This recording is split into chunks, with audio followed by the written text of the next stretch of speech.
Bueno amigos y hermanos, ¿cómo estáis? Bueno, hoy os quiero hablar del diezmo, ¿no? Y creo que quería empezar esta serie, ¿no? Pues por ahí, ¿no? Por eso de que Lutero, ¿no? Pues también empezó, ¿no? Criticando el tema este de las indulgencias, ¿no? De la venta del perdón de Dios, ¿no? Por dinero, ¿no? Y es que hoy, sobre todo en muchas iglesias evangélicas, ¿no? Tengo entendido que hay sectores de la iglesia católica en las que también se practica el diezmo, ¿no? Pues hay muchas iglesias evangélicas, ¿no? Que practican pues, esta ley, ¿no? Del Antiguo Testamento llamado diezmo, ¿no? Y bueno, para hacer una introducción así rapidito, ¿no? El diezmo era una ley que Dios dio a los judíos en el Antiguo Testamento, no en el Nuevo, ¿no? En el Antiguo Testamento, ¿no?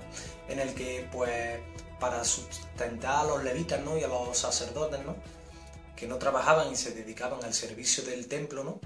Pues todas las demás tribus tenían que dar, pues, el 10% de su grano, y si no podían dar de su grano, o porque estaban muy lejos del templo, lo daban en especie, como dinero, ¿no?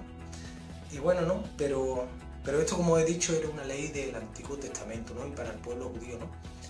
Después viene Cristo, ¿no? Y bueno, pues hay una parte en la que se le acercan unos fariseos al Señor, ¿no? Y el Señor los critica, ¿no? Por su hipocresía, ¿no? Y le dice: hay de vosotros que diezmáis la menta y el eneldo, ¿no? Dice: pero descuidáis la misericordia, la fe y el amor, ¿no? Y luego le dice al Señor, dice: o es necesario tener misericordia, fe y amor sin olvidar lo otro, ¿no? Que era el diezmo, ¿no? Entonces estos versículos son los que usan muchos líderes evangélicos, ¿no? Para justificar el diezmo, ¿no? De que el Señor enseñó el diezmo, ¿no? Pero no olviden, y aquí quiero subrayar esto, no olviden que el Señor Jesús vivió bajo la ley, ¿no? Él fue circuncidado al séptimo o al octavo día, ¿no? Él, cuando hacía un milagro, ¿no? Siempre mandaba a la gente, ¿no? a que ofreciera un sacrificio, ¿no? De animales en el templo, ¿no? Entonces él vivió bajo la ley, ¿no? Y pues entonces enseñaba a guardar los mandamientos de la ley. Pero en el momento que Cristo muere en la cruz, resucita y se inaugura la iglesia de Cristo en Pentecostés, ¿no? Todo ese antiguo pacto caduca y empieza una nueva ley, ¿no? Grabada en nuestros corazones, ¿no? Y vemos que en ningún momento, ¿no? Los apóstoles, ¿no?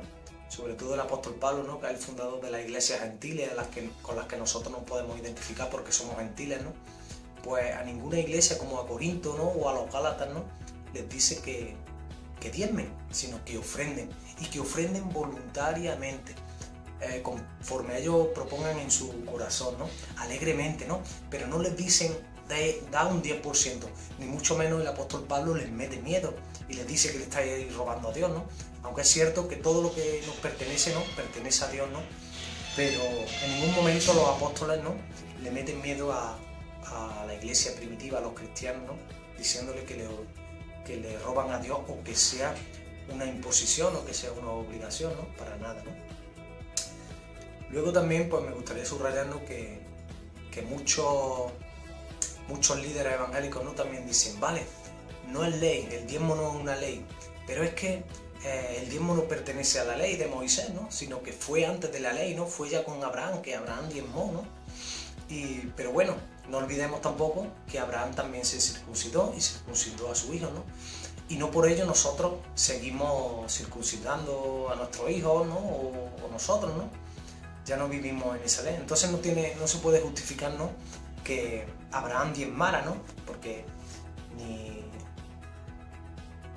nosotros no sé, porque si la manera de justificar esto es que el diezmo antes de la ley, pues también podríamos decir que deberíamos de esa manera circuncidarnos como se circuncidó Abraham, ¿no? Entonces no tiene ni pie ni cabeza, y la práctica del diezmo no tiene no tiene sustento bíblico. Y de hecho, ya os he dicho, el apóstol Pablo, que es el fundador de las iglesias gentiles, siempre anima a la gente a ofrendar, nunca a diezmar. Ahora tú puedes dar el 10% de tu salario, el 20%, el 30%, incluso vender tu casa, como hacía la iglesia primitiva, que vendían sus propiedades y los ponían a los pies de los apóstoles, pero de una manera voluntaria, que nazca de tu corazón, no por miedo, mucho menos esa otra práctica, ¿no?, que condenaría Lutero igual, que son las siembras, ¿no? Dicen, alguien tiene un problema o quiere un milagrito, ¿no?, y le dicen, pues haz una siembra tanto dinero, ¿no?, y Dios te va a bendecir. Eso, amigo, es simonía, eso es tratar de comprar el favor de Dios con el puerco dinero, como dije la otra vez, ¿no? Y eso no es bíblico, ¿no? Luego en otra reflexión hablaremos de los lobos, ¿no? De los lobos vestidos de oveja, ¿no? Que son traficantes del evangelio, ¿no? Y que hacen una práctica y que usan el diezmo, ¿no?, para enriquecerse a ellos, ¿no? Mediante ganancias deshonestas, ¿no?, como nos advierte el apóstol Pablo, ¿no?, que tengamos cuidado de los tales, ¿no?, de esas personas, ¿no? Pero eso es otro tema, ¿no? Yo hoy quiero dirigir mi reflexión, ¿no?, y a todos esos buenos pastores, buenos líderes, ¿no?, que por ignorancia y sin maldad, ¿no?, están pidiendo el diezmo, ¿no? Pero sepan, amigos y hermanos, que no es una práctica bíblica, ¿no? Confíen en que no tengan miedo, porque hay pastores y líderes que dicen, es que si no lo impones, la gente no va a diezmar, ¿no, amigos y hermanos?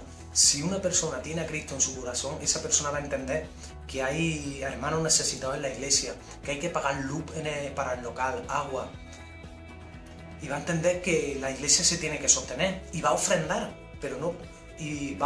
¿no?, para ayudar a la iglesia, para ayudar a los hermanos, para pagar luz y agua, para ayudar a las misiones, pero por medio de la ofrenda, no por medio del diezmo, ¿no?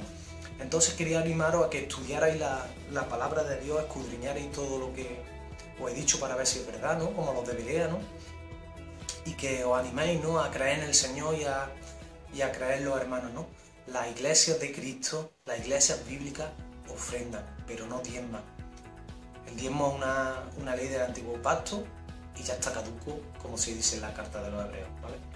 Bueno, hermanos, pastores, líderes, hermanitos, que dais el diezmo con todo vuestro corazón, recordad, apartaros de esa ley. También está escrito que el que trata de justificarse por medio de la ley, de la gracia ha caído, ¿no? Entonces, ofrenda, amigos, déjate de diezmo, llévate un sobrecito blanco y da tu ofrenda. A lo mejor ahora, a partir de ahora, no da el 10%, sino que ofrenda el 20 o el 30 o el 40, ¿no? Pero de una manera voluntaria, como manda el apóstol Pablo, inspirado por el Señor. Y a vosotros, amigos y líderes, pastores, pues dejad de imponer el diezmo, ¿no? Y hacer las cosas bíblicamente, ¿no?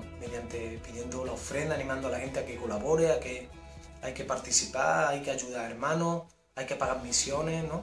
Pero por medio de la ofrenda, ¿vale? Bueno, y con esto pues acabo como hice el otro día, ¿no? Y vamos a poner aquí diezmo, ¿no?, y ofrenda, ¿vale? Bueno, os bendigo en el nombre de Jesús y nada, guapetes. Dios bendiga y recuerda, no diezme, ofrenda.